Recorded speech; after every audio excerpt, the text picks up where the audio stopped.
नमस्कार. नमस्कार. महाराष्ट्र ब्रेकिंग न्यूजच्या माध्यमातून आगामी महापालिका निवडणुकीसाठी नवे चेहरे हा विशेष उपक्रम घेऊन आम्ही आपल्यासमोर येत आहोत.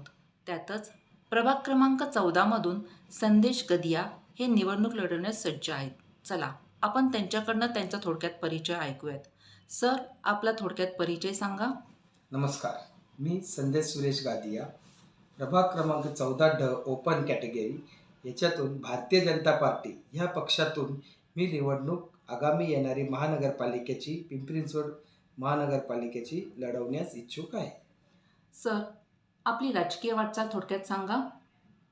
मला सामाजिक कार्य हे लहानपासून करण्याची आवड आहे. मी अनेक मंडळांमध्ये काम करत आलो आहे. सामाजिक कार्य व त्यातून स्वर्गीय सुरेशजी गादिया जे माझे वडील होते त्यांच्याकडनंच मी माझं राजकारणाचा प्रवास त्यांच्या मार्गदर्शनाखाली करत आलो आहे. व त्यांच्या गेल्यानंतर शंकरभाऊ जगताप जे आमचे आमदार आहेत भाजपाचे चिंचवड विधानसभाचे, त्यांनी मला त्यांच्या नेतृत्वामध्ये मला जैन प्रकोष्ठ संयोजक म्हणून हा पदनी मला भारतीय जनता पार्टीमध्ये प्रवेश दिला आहे.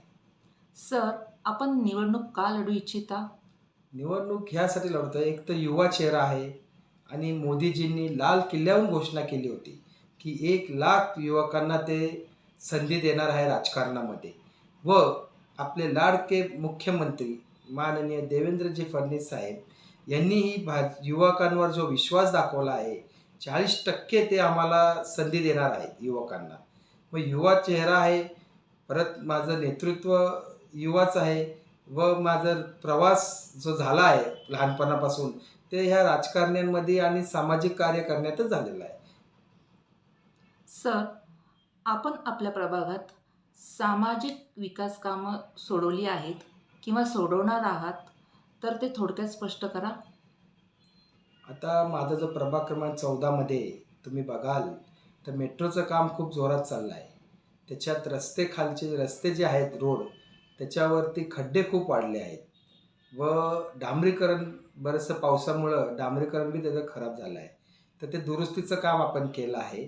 त्याच्यानंतर पुढं जाऊन नालेसफाई आपण केली आहे, ड्रेनेज लाईन क्लिअर केली आहे सगळ्या सोसायटीकडची व शेवटीला आपण वीज दुरुस्ती करणे व विजाचा प्रश्न मार्गी लावणे लोकांचा, हा आपण काम याच्यामध्ये केलं आहे. आणि अजून अन्य कामं आहेत जे युवकांसाठी आणि ज्येष्ठांसाठी आपण करत आलो आहे. येणाऱ्या 5 वर्षाचं आपलं विजन स्पष्ट करा. येणाऱ्या 5 वर्षामध्ये मी माझ्या प्रभागाला स्मार्ट प्रभाग बनवणार आहे. त्याच्यामध्ये मला घंटागाडी म्हणजे सकाळी उठल्यावर जे स्वच्छताचा जो विषय आहे, घंटागाडी वाढवणे व त्याचं टायमिंग वाढवणे, हा माझा पहिला प्रश्न सोडवायचं काम आहे. दुसरा म्हणजे असं आहे की प्रभागामध्ये ज्येष्ठांसाठी सरकारी योजना त्यांच्या घरोघरी पोचली पाहिजे, त्याचा लाभ त्यांना भेटला पाहिजे, हा एक माझा योग आहे. महिलांसाठी म्हणावं तर महिलांसाठी मी त्यांना बचत गट जास्तीत जास्त निर्माण करून देणे व त्यांना त्याच्यामध्ये सहभाग करून जोडून घेणे, हा कार्य मी करणार आहे. युवकांचा विषय झाला तर रोजगारचा विषय खूप मोठा आहे आज आपल्या भागात आणि कंपन्या बी खूप आहे आपल्याकडं. तर त्या दोघांना मिळून युवकांना रोजगार मिळावा यासाठी मी कार्यरत करणार आहे. आणि लहान पोरांसाठी खेळण्याचा विषय असू द्या, क्रीडाचा विषय असू द्या, या त्यांचे अन्य काही प्रश्न असू द्या, ते सोडवणार आहे. मोकाट कुत्री श्वान जे फिरत आहे आज, त्यांचा एक प्रश्न मी पालिकेत मार्गी लावणार आहे त्यांचं. आणि सर्व धर्म सर्व समाजाला योग्य न्याय ते मी द्यायचा प्रयत्न करणार आहे. धन्यवाद सर. आपण आपला बहुमूल्य वेळ आमच्या चॅनलसाठी दिलात त्याबद्दल खूप खूप धन्यवाद आणि पुढील वाटचालीस हार्दिक शुभेच्छा. धन्यवाद. थँक्यू.